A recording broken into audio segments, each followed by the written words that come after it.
Welcome back to our 2022 PBPC Budget Summit. We started with our budget analysis this morning. You can see it on the PBPC Facebook page. It'll be there for a while. Today, Senator Hughes will be giving our keynote speech. We'll be taking questions after he finishes. You can post questions in the chat at any time, and I'll read them to Senator Hughes when he's done. So now it's my great pleasure to introduce Senator Vincent J. Hughes to give our keynote address. Vincent Hughes has served in the Senate since November 1994, after serving in the House from 1987 to 1994. He's been one of the key leaders of the Democratic caucus in the Senate as Democratic chair of the Senate Appropriations Committee since 2011. Those are his titles, but titles tell you only a small part of the Vincent Hughes story. Because Senator Hughes has not just held titles, but he's been a leader. I would say the critical leader for progressive causes in his whole career. Go down the list of our most important concerns and look to see who was in the lead, and Senator Hughes was there. Providing everyone with affordable health insurance, Senator Hughes was our champion. Raising the minimum wage, Governor Rendell called Senator Hughes our general. Making our tax system fair, it was Senator Hughes along with Senator Haywood who not only introduced but helped design our fair share tax. Funding higher education, it was Senator Hughes holding the banner. Funding K-12 education.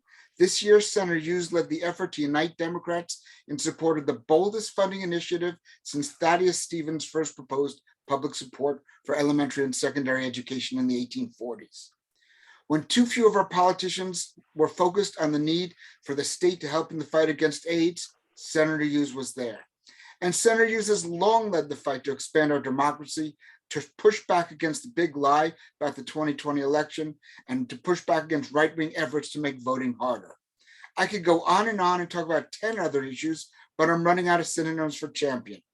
Let me just summarize by saying that while I'm grateful that every election brings us more progressive legislators in Harrisburg, I consider Senator Hughes the indispensable man and our leader. So I'm grateful to have this opportunity to introduce my friend, Senator Vince Hughes, to give our keynote speech. Senator Hughes. Wow. Thank you, Mark. That's I gotta breathe a little bit with that introduction. I really do appreciate that, and I really do appreciate our personal relationship and the work that we've strategized together, sometimes publicly, a lot of times privately, to advance the ball, but also to protect ourselves and those that we love and care for all across Pennsylvania. And let's be clear, what we do in Pennsylvania has an impact all over the nation. No one in this conversation, no one with us today watching this or who will watch this in the future should think that what happens in Pennsylvania and what happens with this group specifically, what happens with this group, everything that happens here has an impact nationally. No different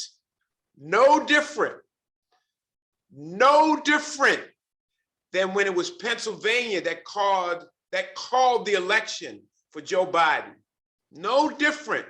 Do not undervalue your impact, not just here in Pennsylvania, but across the nation. And you know what that means nationally. That has an international footprint as well. I can't thank the Pennsylvania Budget and Policy Center enough to be a true partner, complete access to our office to talk about policies and programs, but a real partner and a real leader in terms of developing the right concepts for the right reasons for all the people who deserve to have a champion in Harrisburg. I can't thank this organization enough, and all of those who pay attention and who work on the issues and values that we care about. Or maybe I'll say it a little bit this way, the issues and values that we give a damn about. Because right now, it really is about giving a damn. And most importantly, right now, it is about seizing an unprecedented opportunity to get things done. Not just to talk about stuff, but to actually get things done. There's a number of things that have flowed together to put us in this moment. You know, elections matter. When we called the election, I believe it was early a bright, warm Saturday morning for Joe Biden and Kamala Harris. When we called that election, and those numbers were counted, called that election, we knew that we were making a transformative decision, a decision that could have transformative impact. And lo and behold, it has played itself out. Now, I'm a budget guy. I chair the Appropriations Committee. I'm the Democratic chair of the Senate Appropriations Committee. You had a budget conversation this morning, but I can tell you without any hesitation that the state's budget circumstance, this moment that we're in right now, would not have occurred without Joe Biden and Kamala Harris setting a high level and forcing folks to rise up to reach that point. And the policies and the programs that they've invested in, everyone in this country, but right here in Pennsylvania, have put us in a situation here in this Commonwealth to have, as Mark and the team talked about earlier, a $7 billion surplus. $2.25 billion, I said billions, not millions, $2.25 billion of unspent American Rescue Plan funds, and $2.8 billion already sitting in the state's rainy day fund. $2.8 billion sitting in the state's rainy day fund. The rainy day fund has never been so large. We've never had $2.25 billion of unspent federal money here in Pennsylvania, and we've never had a $7 billion budget surplus. Elections matter, people. Elections matter. The election of the Congress, the election of the US Senate, and the election of Joe Biden and Kamala Harris created the policies to create this opportunity in this moment that we are in right now. And we need to make sure that we're preparing ourselves to seize the moment. Sometimes I say this, and I say this obviously with a lot of emotion, but I say this because we've been serving in the margins, serving in a context of lack for so long. We have never been in a situation where we've had this much funding to do the things that the people of Pennsylvania want us to get done. So it's really about changing our mindset so that we can believe again that we can get things done, knowing that, having confidence in the Pennsylvania Budget and Policy Center, because they have good staff, good people, good ideas, good concepts that's well-researched and can stand the test of analysis. And then we need to advocate for those things. It is really about making sure that we step up and advocate and get involved and demand transformative change. We've not had that opportunity to get it done, but the moment is present right now. It's within our grasp right now. You combine that with elections, if you combine that moment about our budget circumstance, our budget possibilities, and as you know, and I know everyone on this call knows that budgets are not just spending documents, they are moral documents as well. You combine this moral moment with this other incredible opportunity that we have right in front of us, right now. And it reached, in some respects, its climax yesterday when the state Supreme Court approved the work of the Legislative Reapportionment Commission. And finally, we have rid ourselves of gerrymandered districts that we've suffered under, partisan gerrymandered districts that we've suffered under in the legislature for the last 10 years, that put us in a position to, in a very unfair and very partisan fashion, to suffer the tyranny of the majority, the tyranny of the Republican majority in the Senate and the House of Representatives. Well, just yesterday, after a fair and balanced and thoughtful approach by the Legislative Reapportionment Commission, we got a result that creates fair districts all across Pennsylvania, in the House and in the Senate. Now, if I were to put my partisan hat on,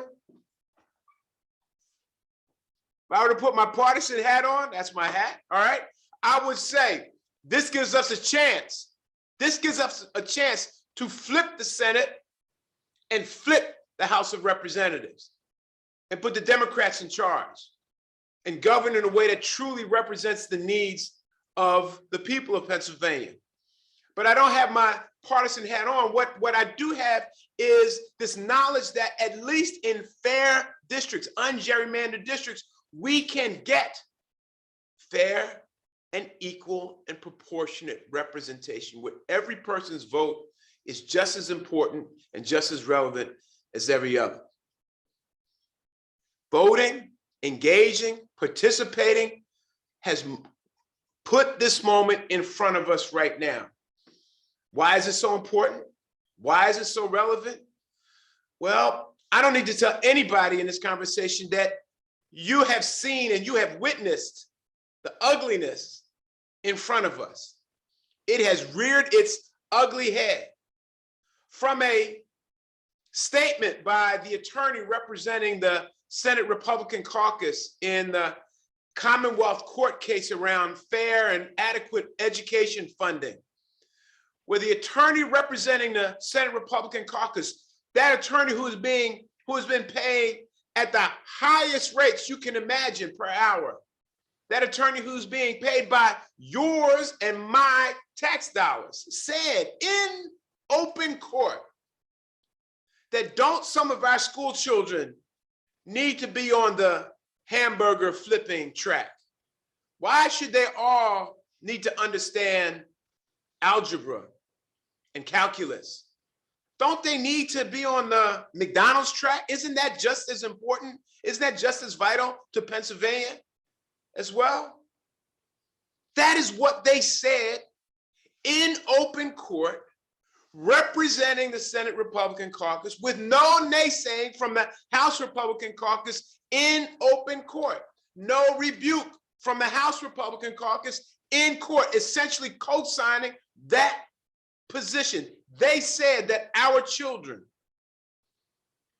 it is okay for our children to be on the hamburger flipping track in school. And so therefore, they don't need the same education funding as everyone else.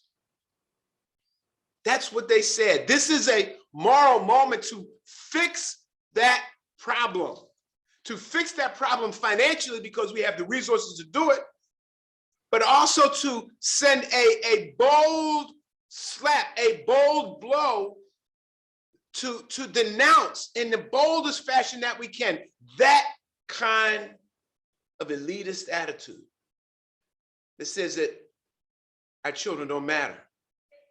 We have a moral responsibility when it comes to this issue of voting. We have a gubernatorial candidate who is said in a public fashion, in a press conference, that the citizens of the largest city in the Commonwealth of Pennsylvania should be denied their opportunity to vote for their district attorney, their prosecutor. They should be denied that opportunity to vote, and that position should be nominated and appointed by the governor.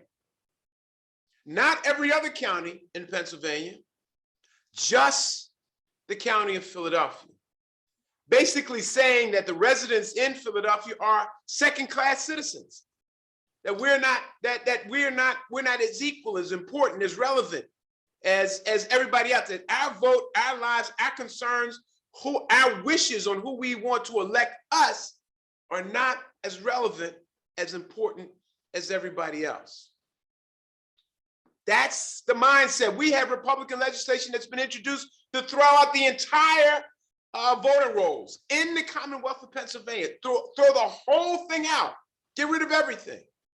We have, as you know, a phony audit that's being propagated by the Senate Republican caucus that would have access to your email address, your cell number, your home address, your driver's license, every piece of your personal information they would have access to. That is what we're fighting against. That is what we're we're leading against. That's why this organization is so important, to give the intellectual and the moral and the policy foundation to gird us up, to push back against that, and to advance thoughtful proposals and policies to make sure that we get it all done and we get it right for the people who need us the most. Elections matter, folks. Your involvement matters. But elections just don't occur on election day or 2 months leading up to election day. The public conversation, the public dialogue that has to go in, the policy ideas, the organizing, the conversations, whether it be online, whether it be virtual, whether it be in neighborhoods and communities and places like that, they have to go on now. Petitioning the legislature, to saying to your state representatives, saying to your state senators that we can do better, that our concerns matter, that we all matter, even no matter our zip code, no matter our bank account, that we all matter. All of that has to happen right now. And we all have that responsibility to take it to the streets, or take it to the web, or take it virally, however you want to do it. We have that responsibility to wage that fight. And I know we can. And I would know we can win. When we voted for Joe Biden and Kamala Harris, we weren't sure what it was going to mean economically, but we knew it would be a better policy than what we had before. As a result, the largest job creation in the history of this country occurred under the Biden-Harris administration. That's because Pennsylvania stepped up, and we've got to step up again. So let's take this fight. Let's not forget the important issues that matter. The rising costs of prescription drugs, the inability for folks to find housing, from the issues of being homeless to the issues of needing workforce housing, the inability to find adequate housing, an environment that is crying out for us to step to the plate, to make a bold difference in what is happening environmentally in this existential crisis that we call climate change. Jobs that make a difference, healthcare that is universal and of high quality and accessible to everybody, raising the minimum wage to a livable wage,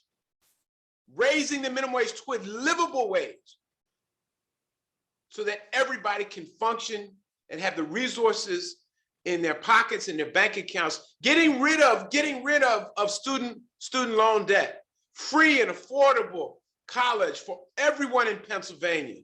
Our universities are struggling because they can't find students. They're struggling because they can't find students because, unfortunately, Pennsylvania's colleges are some of the most expensive, or we don't provide enough state support to our students in Pennsylvania so they can afford to go to college.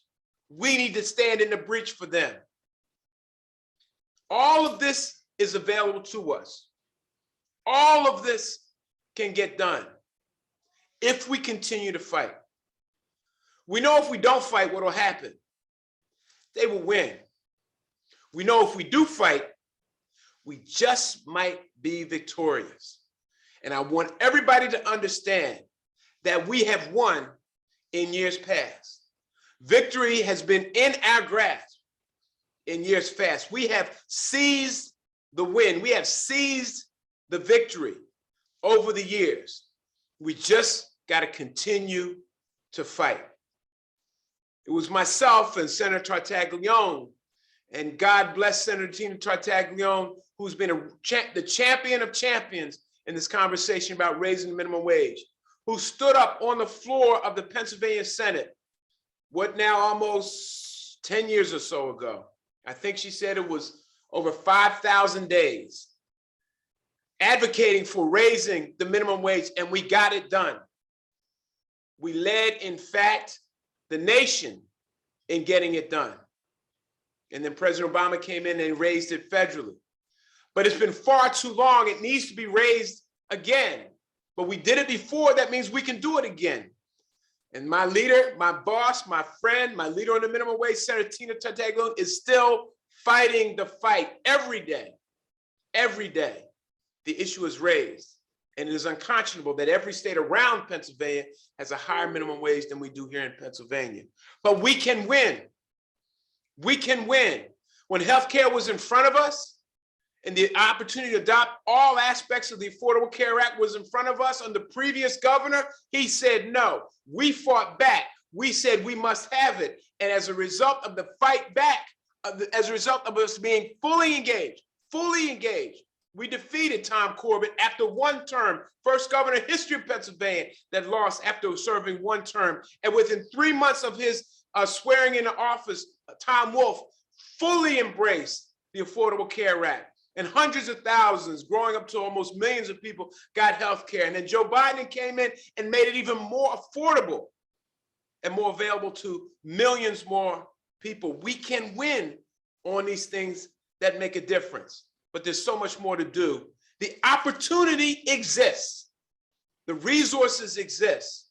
The opportunity to change the dynamic of the legislature exists. The opportunity to make sure we make a damn good decision with who's going to be our next governor in Pennsylvania. Right now, we're looking at a possible insurrectionist or a series of insurrectionists being elected on the Republican Party. And of course, our Josh Shapiro, who's been a true champion for justice, being elected and nominated and elected on the Democratic side. That is a real clear choice. And Josh Shapiro is the real clear opportunity. And we can win the United States Senate seat. Got great candidates in front of us. We can win that and secure this nation and thereby secure ourselves. But we must get engaged. We must remember that voting matters. We must remember, we must never walk away from our responsibility. Behind me, you can see the Little Rock 9. To my left, your right, is a picture of John Lewis on my wall. It is our responsibility to get into good trouble. The 9, John Lewis never walked away from good trouble. They engaged. And as a result of their engagement, millions won.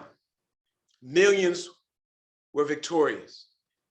Let's learn from their message. Let's learn from their struggle.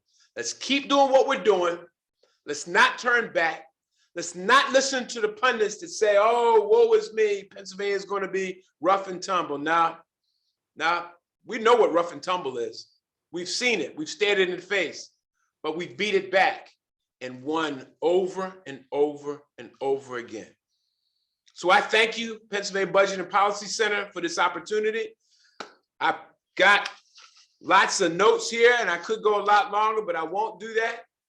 I appreciate you so much, more than you may understand yourself. The value that you place for me, the Senate Democratic Caucus, the House Democratic Caucus, this governor, but the value that you have for the people of Pennsylvania is immeasurable. I'm not sure what we would do without you. I appreciate you. I'm glad we have this partnership. Let's keep the fight going. Don't give up. We can win. If we fight, we can win. Thank you. Thank you, Senator Hughes, for those very inspirational remarks. I think you confirmed everything I said in my introduction about your leadership qualities and how important you are to our movement. There are a couple of questions in the chat. I'm going to read them if you have a little time to take them. And I want to encourage other people who are listening to put questions in, and I'll try to get to everyone. First question was from Sheila Boger. How is the surplus amassed? She said, we have taxpayers living in condemned housing are then added to the homeless population. Pro-waste management in Erie overtook an African-American neighborhood, built a warehouse to block natural light from a homeowner who refused to sell. She'll be turning 101. So I guess those are two questions. One about the surplus and one about condemned housing and homeless population in our cities. Well, I can speak to the surplus very, very specifically. The infusion of dollars from the federal government in the Biden and Harris administration down to the local levels, whether it was the child tax credit or stimulus checks or other policies, that direct cash support to deal with the COVID pandemic to counties, to the Commonwealth of Pennsylvania, has essentially been in a bottoms up philosophy. It's not money that's just come at the top. It's come at the grassroots level, at household to household, person to person, for the most part. And what regular people do is when we get those few extra dollars, we don't put it in the stocks and what have you. We put it on the street. We spend that money. We pay our bills. We may shop locally. We may shop locally. We do shop locally. And what happens is that those dollars bubble up through the system and they get spent across the board. That's why the unemployment rate or the creation of jobs has been so dramatic over the last 18 months, 15 months in the Biden-Harris administration, because the dollars have been driven at the bottom of the economy and percolated up, and people have been able to access them, create jobs, go back to work, and what have you. And so that's why the budget surplus is in the condition that it's in right now. And therefore, the demand on us is, what do we do with that? Do we stash it? Or do we fix some structural problems that have been around for decades? And in some cases, especially in our education situation, it's been around for centuries. And that's the challenge for all of us, to be engaged in lobbying our legislators and our senators to talk about priorities like adequate and fair education funding, like creating affordable housing units, like making job training programs prolific in every county in Pennsylvania, and college affordable and accessible for everyone, and childcare, investing in our childcare system and investing in our healthcare infrastructure. Those kinds of things are what regular folks are thinking about on a daily basis in terms of, how do I go forward, or how do I get care, or how do I get a high quality school for my children to attend? How do we invest in the teachers and the childcare workers and the healthcare workers and everyone in this process? And so that's how the budget surplus has gotten the way it's gotten. Tremendous investment, great stewardship by Governor Wolf, being a good steward of the funds, making sure that the funds are handled appropriately, right investments, and it's put us in a position to do even more. I can't speak specifically about the housing situation in Erie. What I can say is this: a number of us, several senators, Senator Saval in the Senate, myself, Haywood, a bunch of other folks working with House leaders as well, House representatives as well, are working on some comprehensive housing strategies, one of which will be revealed next week, I believe on Monday, in statewide efforts to talk about improving the housing that folks are currently living in, fixing up the housing that folks are currently living in, and then dramatically expanding the number of affordable units, quality units that folks can move into, houses that folks can move into, and with a bias towards ownership, because home ownership is a fundamental way to really move folks up the economic ladder. And so stay tuned for that. The beginning portions of that will be rolled out in a very public fashion next week. Look for that. And there will be a traveling conversation on that, Mark, and everybody listening. There'll be a traveling conversation over the next week and a half to 2 weeks on that one. All right, good to hear that. Just one follow-up about American Rescue Plan dollars. Is there a requirement that it be expended in a specific manner in a certain time frame? We probably have to have about a 3-hour workshop on what you can spend American Rescue Plan dollars on and what you can't. And so there are requirements set by the U.S. Treasury and the U.S. Congress on what the dollars can be spent on, how they can be spent. And I think there's about a 3-year horizon these dollars must be spent in. Now, keep in mind, we're still waiting for the influx of federal infrastructure dollars. I believe Pennsylvania is scheduled to get about $15 billion. I could be corrected on that, over a 5-year period. And that will be extremely important as well, because what that'll do is drive a lot of new resources into communities across the state of Pennsylvania to do a couple of things: fix up the infrastructure, no more falling bridges, right? No more collapsing bridges and things like that. But that's, as you know, fixing up the infrastructure is not just we're going to fix up the infrastructure. You need people, construction workers, to actually do that work. That is another huge influx into our economy, putting people back to work, or keeping folks working, but also spending those guys, and mostly guys, but increasing number of women, which is a good thing in the construction trades. They're going to spend that money locally as well. They're going to spend that money in their own communities. And that's a good thing also. That also will be a good economic driver for the overall benefit of the Commonwealth of Pennsylvania. Okay, we have a question from Michael Partis that kind of related to what you've been saying. What can be just done to support and expand unions in the construction industry? And maybe we should say unions everywhere. We should start with unions everywhere. We should definitely start with unions everywhere, and we should pay close attention. This infusion of public dollars, and it's a great combination question, Mark. This pulling together of new construction dollars should have some extensive requirements that go along with it. That there's no violations in the practices of organizing unions or violating union covenants that are already in place in the construction industry. We got to make sure, and we got to monitor that as we go forward. One of the things that's happening right now, as we've gone through the Appropriations Committee on the Senate side for the last couple of weeks, is that a number of our departments are severely understaffed. All right. Each one of our departments has come to the Senate Appropriations Committee looking to increase their complement, and because they need additional employees to actually do the work. The need to monitor what happens in these construction spaces is extremely important to make sure there's no violations, there's no wage violations, no worker violations, anything along that line. And that kind of leads to the overall conversation of making sure that the right to organize is prolific. And if people want to join a union, they can. I think we've seen a growth in the effort to organize unions over the last couple of years. The pandemic has showed us in great relief why worker protections are important.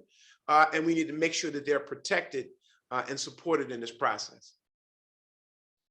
Thank you, Senator. Lee Chisholm Chaffee asked a question in the earlier session and in this one as well about funding for libraries. The proposed increase for libraries is only $1 million, but as she points out, we've operated our vital services to our most needy populations in the last recession with our funding cut in half. Can we do more for libraries? Did you say that was from Lee? Lee, yeah. Right. Lee must know a little bit about my background. I used to work in the library system. I had the most important job in the library. I was the guy that put the books back on the shelf in the right place, okay? Because if you put a book back in the wrong place, it could be lost for years, decades even. So I know exactly the importance of libraries and how fundamental they are. I would support increasing funding for libraries. I certainly would support that. What we need, and I said this to a conference this past Monday morning at the Ames School up in the Conshohocken neighborhood in Philadelphia. They had a national conference around instruction, and there were probably about 300 folks in the room and maybe a couple thousand folks on the Zoom.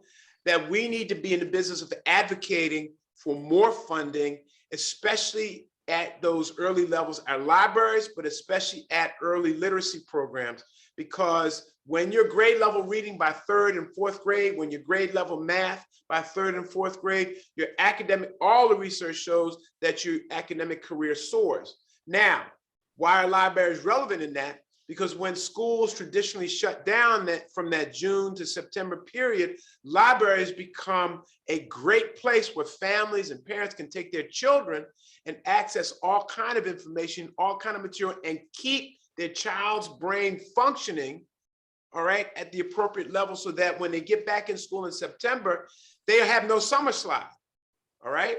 They have no loss in learning. In fact, they're ahead in their learning. And libraries are fundamental in that. So Lee, you would have a huge fan and a huge advocate supporting any initiative to increase library funding. I think it's important. I think it's fundamental. And you know it has a soft place in my heart because you had to put the books back in the right place. Colleen Young has a question. She's from GPNP in Pittsburgh. Hey, Pre-COVID, nonprofits employed 16% of the private workforce, but now are still struggling to recover a workforce.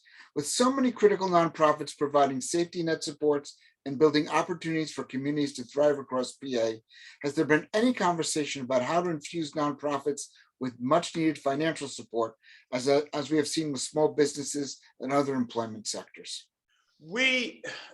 My memory bank has got to go back a little bit.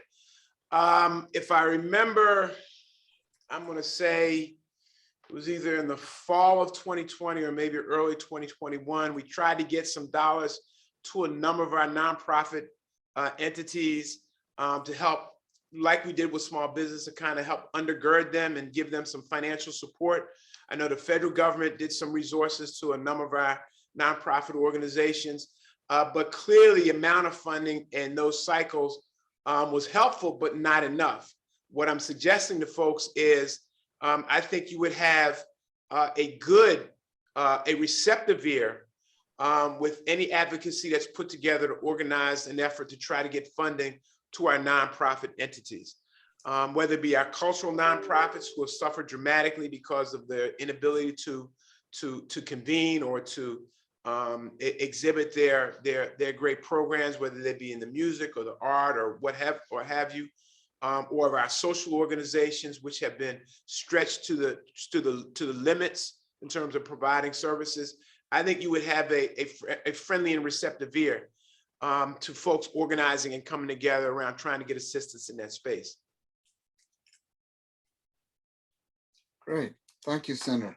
Are there other questions? People can post them in the chat. I think I can let people come off mute to ask a question. If you have another, it's probably easier if I restate them.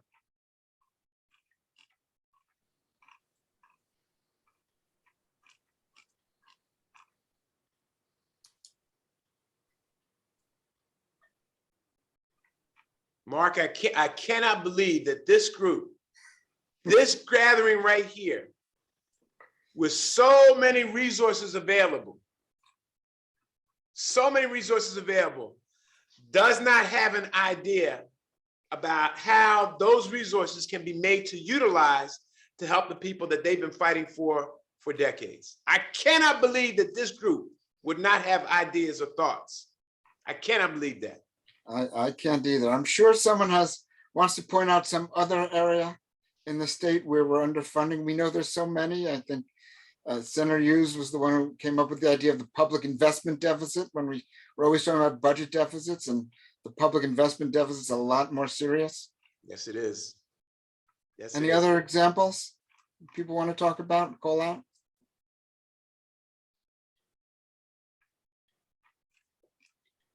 Janet. Oh, Diaz. Janet Diaz. What's up, Janet Diaz? Go ahead, Janet. Sorry about that. I was trying to unmute. Hey, Senator Hughes, how you doing? I'm happy that you're on here. My question would be related to, and I know it's probably the guidelines that we have to follow, but there are a lot of elderly that are having issues with the fact that the taxes have gone up, and they're having at 80, 85 years old go to WISE and start working because they can't afford the increase of the taxes that they have currently. So Janet, I mean, you're, and I hope we didn't lose Janet. I hope she's still. No, I'm here. Okay. So the opportunity, again, the opportunities exist for us to provide additional resources for our seniors. The parameters for the property and rent rebate program have not been adjusted in decades. That's a way to get extra resources to our seniors. The fact that if we do an aggressive funding of our schools, we can relieve, we create a potential situation to relieve some of the property tax burden that a lot of families have to bear to deal with paying for the schools in their district. The notion of trying to provide supports for some of our prescription drugs, again through some programs that the seniors have available to them. All of that is here. We just need the political forces, the political will to get it done, and we need the people to push this body, to push the Senate, to push the legislature to say that these things are priorities. And another thing that we have to do, Janet, is and let me make sure I don't get myself in trouble. As the son of a senior, all right, we need to make sure that the seniors are accessing all of the programs that are out there currently to support them.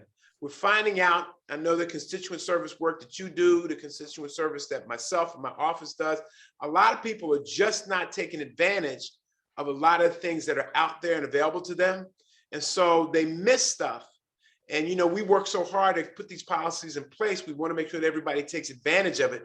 Maybe an extremely aggressive program to educate folks to take advantage of everything that's out there while we work on expanding the universe of programs is a path that we need to approach.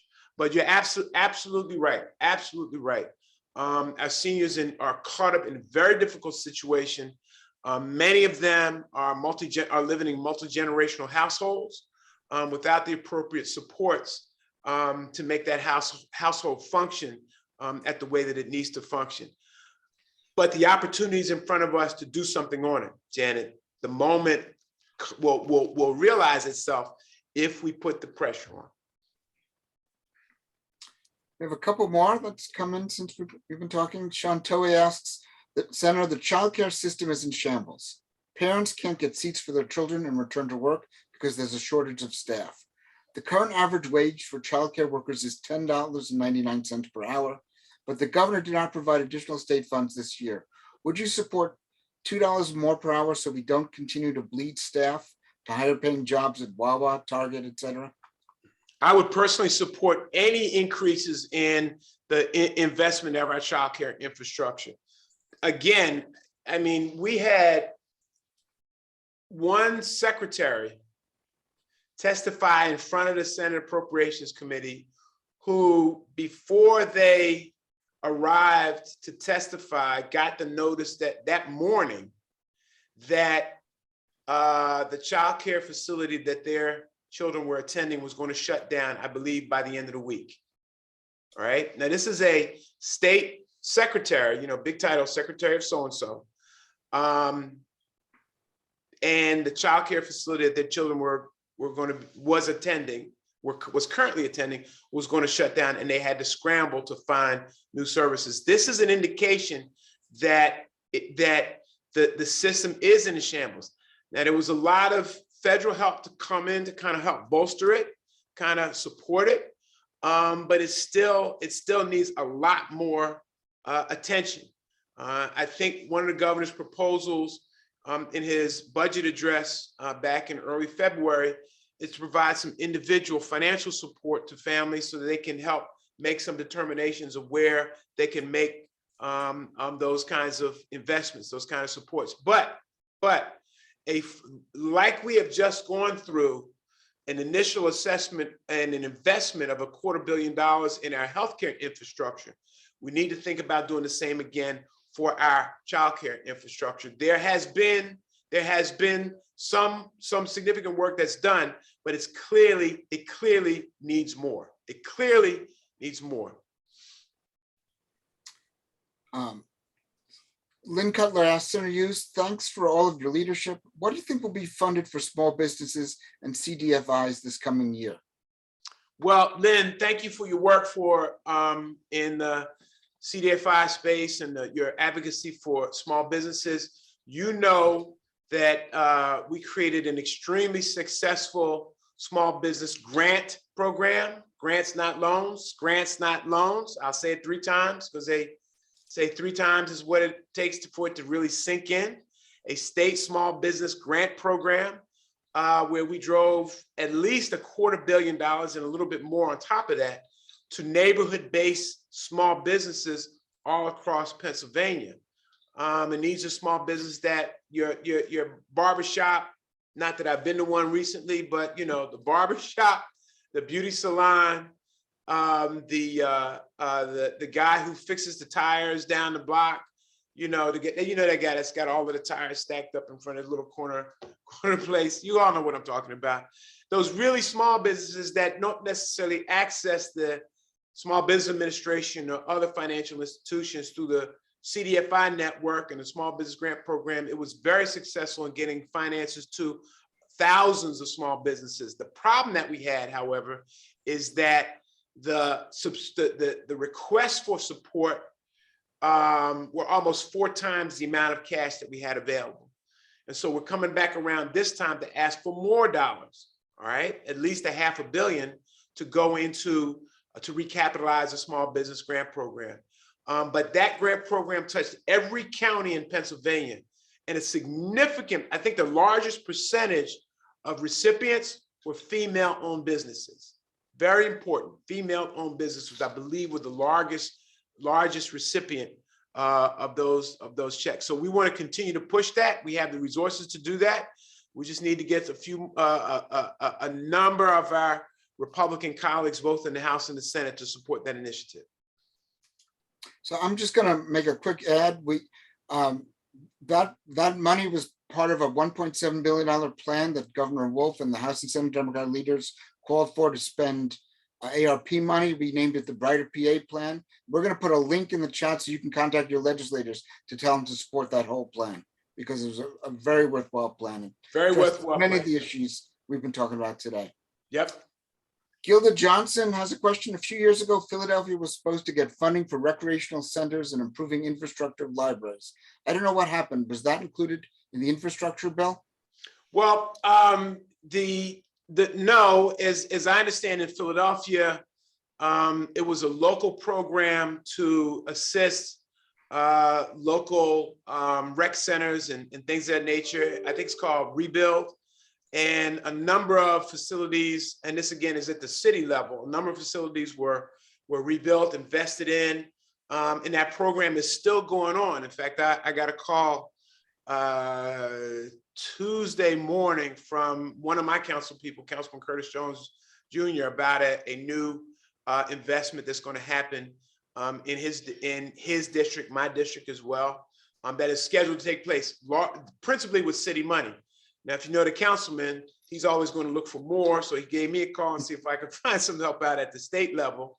And we are, and he's got good reason to do that, because we think we can find some resources at the state level to assist local projects like that. We're doing one at Shepherd Recreation Center at 57th and Haverford in West Philadelphia.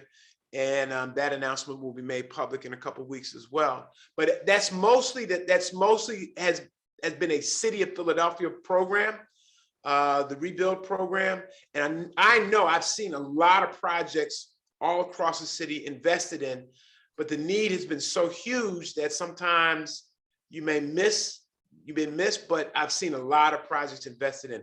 I would suggest reaching out through the City of Philadelphia's website, because I'm sure probably in the Department of Recreation, okay, Parks and Recreation, not to coin a TV show, but Recreation Department will probably have a list. I would also suggest reaching out to local council people, district council people, because they can probably say with great detail what's been done in their communities, in their districts. Thanks, Senator. Kathy Quinn has a question. The COVID epidemic has made the need for family medical leave obvious. I know that there have been bills to provide leave insurance introduced in the state legislature. How do you rate the prospects for them? It's tough, but here's the deal.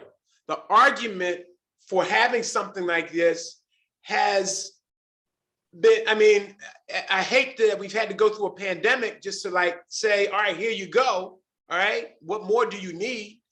I hate to have thousands of people, millions of people get sick and thousands of people die for folks to understand this is a need, all right? Because people were sick and coming to work because they didn't want to lose their job, right? So the argument has been made, and I think it's very compelling. To match that, the financial resources are in place. The financial resources are in place to accommodate and to assist businesses and families in this process if they need to take a leave just for medical purposes. So again, nothing good happens without a fight. Nothing good happens without a struggle. But all the evidence, even more now than ever, is on our side to make this happen. All of the evidence is on our side to make this happen. And maybe allies that traditionally or historically have not stood at our side, who traditionally or historically have not come to have not sat on the briefing sessions of the Pennsylvania Budget and Policy Center. All right, I think they might be interested right about now in creating some partnerships, some allies, some coalition to help move that forward. It has been made. I don't know how plain that you can make it why that is important. It's right there in front of us. So we got a couple more. Senator, you were very persuasive in asking for more questions. So I'm going to keep you for another couple of minutes. Michael Pardis says, Westmoreland County is essentially a mental health desert, even though we have a well-funded behavioral health department. What can be done to make sure that state funds are being used effectively to address the mental health tsunami that has been exacerbated by COVID? Well, let's say this. We have observed a couple things, and the most important advocates at the county level for mental health services and behavioral health services really are the local officials in the county, whoever the county administrator is. Obviously, the state reps and state senators out there need to be in the business of advocating for increased services. That matches what has become a bigger problem. And I shouldn't say bigger problem, but another problem. Some of you may know that I've done a lot of work for at least 25 years around breaking down the stigma around accessing services for mental health and behavioral health. It's been a stigma for all communities for decades, very much a stigma in the African-American community and people of color communities, very much a stigma. And so we've done a lot of work in that space for well over 2 decades, called Breaking the Silence. And one thing that has happened is throughout the last couple of years, it seems that a lot of that work and a lot of the broader conversations around breaking the silence, around getting rid of the stigma around accessing mental health and behavioral services, a lot of that stigma has been broken. Because people, if you talk to mental health and behavioral health professionals, they are overrun with the number of folks who are coming to them seeking assistance, from social workers all the way up the system to high-end psychiatrists. They're all overrun. And there's just simply not enough people to provide the service. And so we've been talking internally and talking with some of these professionals about how can we figure out ways to fast track more folks into the service in a quality way. Okay. Now, we don't want folks who don't know what they're talking about to provide counseling somebody, but to do it in a quality way so that we can relieve this pressure. I know professionals, psychologists with doctorates in psychology have a thriving practice. They get to their office at 8 in the morning. They may not finish till 10 o'clock in the evening. And it's client after client after client after client, a little bit of break, but then there's another client after client after client after client. They are being overrun. We've got to do something about doing more professionals in this space. And if folks have any ideas in that space, we're very, very, very welcome to it. Very welcome to it. Thank you, Senator. I'll just add that there's $50 million for county assistance offices for mental health in that Brighter PA plan. So click on the link and contact your legislators. Two more questions. One, a comment. Lee says, hint, hint, public libraries are huge proponents, advocates, and advertisers of senior and other social services. So another reason to support libraries. And finally, our last question is from Janet Diaz, who points out something we've talked about. People of color had a big issue in getting grants for their businesses. What has the state done to make sure that doesn't happen again? If we get that new money. What we want to do, want to do in the small business grant program, Janet, is hopefully we will be successful. Hopefully we will be successful with getting a new round of funding in. While we lead up to that moment of success, we want to hear back, especially from our CDFIs. We want to hear back from them and some of these small business owners, especially business of color owners. All right. The kinds of issues and problems that they've had to go through. One of the things that has been a positive of the small business grant program is that we were able to take businesses that had traditionally and historically not been fully engaged in these other kinds of programs and support initiatives and things like that, and transition from non-engagement to full engagement. And they have been very thankful for the opportunity to get networked and connected to everything else that's going in with respect to supports to small business programs, especially through our CDFI network. I really would recommend anyone who knows or works with one of these, you could call it a micro business, all right? Very small business. Work with them and connect them to the state CDFI network. There's a CDFI, at least one in many communities, several that are operating in every corner in every county in Pennsylvania. They're tremendous resource base, and they do it at no charge. There's no charge to these small businesses. They get the access, they get the help, especially at tax time right now where folks are filing taxes and what have you. This is the kind of time to make sure that you're connected to that, because so small businesses file taxes as well, and lots of times they don't take advantage of the help that's available to them. Get connected to the CDFI network, but let's also get that feedback, Janet, from these Black and brown businesses and other businesses of color that historically have not had their voices heard. Let's make sure we get that. Okay, thank you, Senator. I think that's all the questions we're going to have time for today. If you have any last words for us. Just keep fighting. The opportunity is there. Look at it from this perspective. Now you get me ramped up again. Look at it from this perspective. Garris is laughing and Steer is laughing. They're all laughing, all right? Adrian is laughing. Everybody's laughing, all right? Look at it from this perspective. The things that we have fought for, many of them are materializing right in front of our eyes. Who would have thought that we would have had a budget surplus of this proportion? And what can be done with that? From education to community investment to housing to all the things that we give a damn about. It can be addressed. The lesson is we got to organize, and activate ourselves. Who would have thought that we could have gotten rid of, or no, actually we did think it, and we fought for it, and we got rid of gerrymandered legislative districts. They're gone now. They are gone. They are a thing of the past. Partisan gerrymandering legislative districts are a thing of the past. One of the most important reasons why that is because this organization fought like hell to make it happen. And it's happened.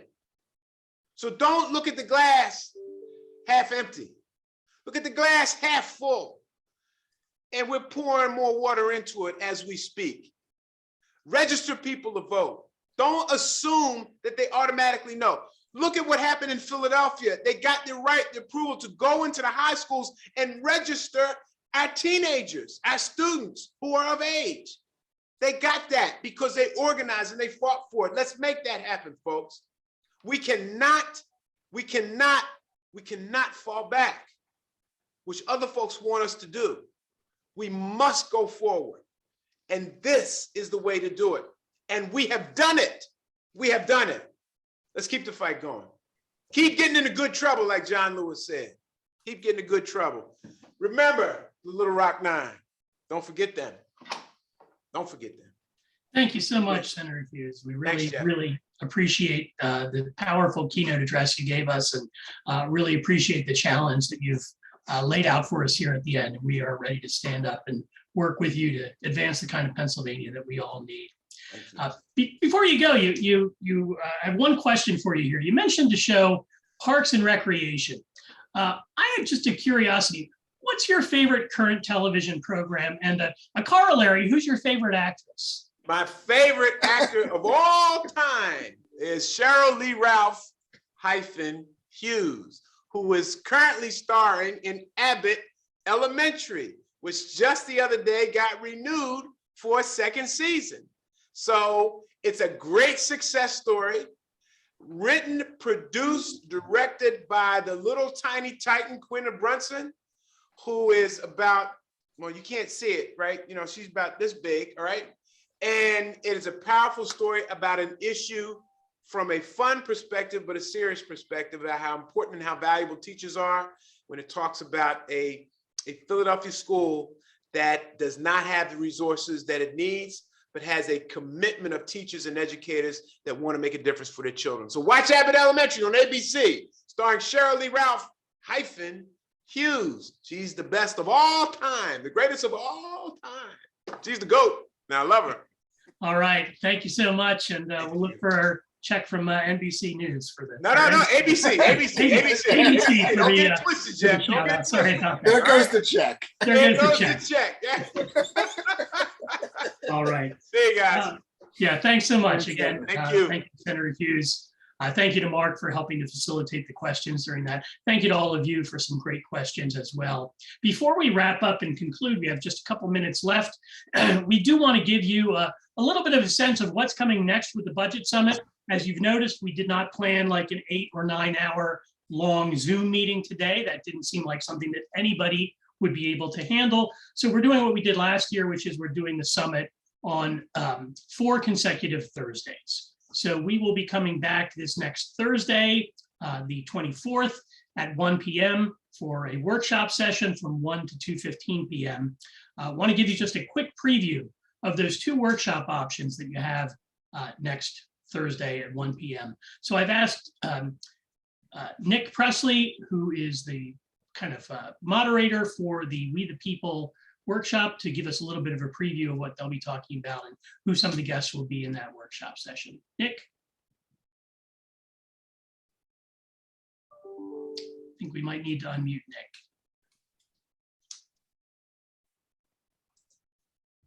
Okay, there we go. Thanks, Jeff. And I don't think Senator Hughes is here anymore, but I just want to say thank you, Senator Hughes. It's always a pleasure to listen to him speak, and it's always a challenge to follow him afterwards with speeches of our own. It's a good challenge. So yes, thank you for joining us for the 2022 Budget Summit. Next week, we hope you'll join us once again. You'll have a choice of 2 different panels to come and watch and participate in. The panel that I will be leading is our We the People top issues for 2022. The We the People Pennsylvania campaign is the organizing arm for state policy issues with the Pennsylvania Budget and Policy Center. Our campaign's goal is to create a Commonwealth that works for everyone, no matter where you come from, no matter whether you are Black, brown, or white, Asian or Latin American, native born or immigrant, no matter where you worship, where you live, or where you come from.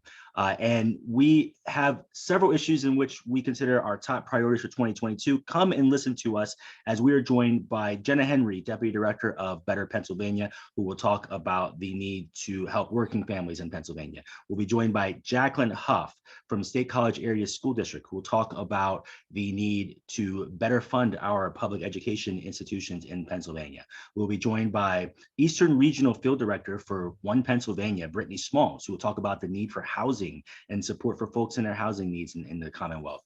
We will also be joined by business owner in Harrisburg of Good Brothers Cafe by the name of Stefan Hawkins. We'll be talking about how we need to support small businesses in Pennsylvania.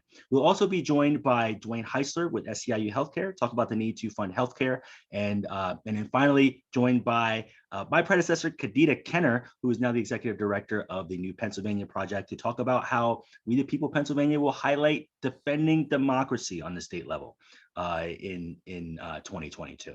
So we hope that you'll be able to join us next Thursday, that is March 24th at 1 p.m. to hear about these panels, and I invite you to submit questions. Thanks, Jeff. Thanks so much, Nick. Yeah, that's one of the 2 workshops we're offering next Thursday, the 24th at 1 p.m., 1 to 2:15 p.m. The other workshop is entitled Racial Disparities in K-12 Education and an update on Pennsylvania's school funding lawsuit.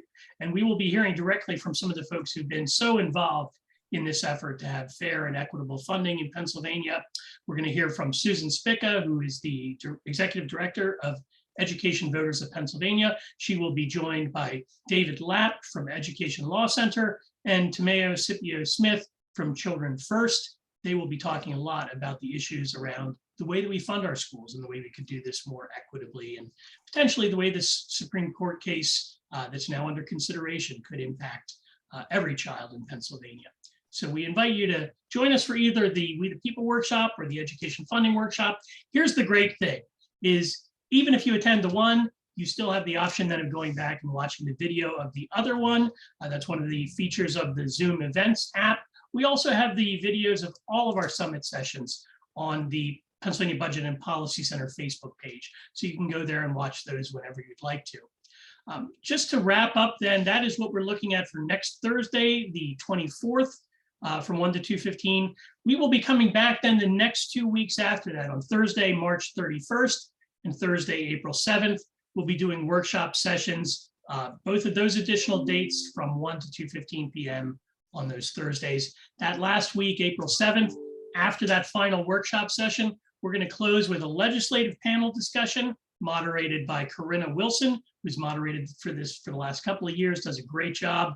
We have a number of legislators confirmed already for this panel. We'll be announcing the rest of those shortly. We hope you can join us for all of these great sessions as we come back the next 3 Thursdays at 1 p.m. We do want to let folks know that we are going to be continuing to publicize the events of the summit. We're going to continue to make resources available. Don't forget that we released today the budget analysis that we put together, and that was the subject of our opening plenary. You can go to the PBPC website to access that complete comprehensive analysis of the governor's budget. On that note, thank you so much, everyone. Thank you to all of the We the People team and the Pennsylvania Budget and Policy Center, KRC teams for helping out with making today's Zoom event go so smoothly. Again, thank you so much to Senator Vincent Hughes. Thank you to Mark for moderating the questions. Have a great afternoon, everyone. Take care.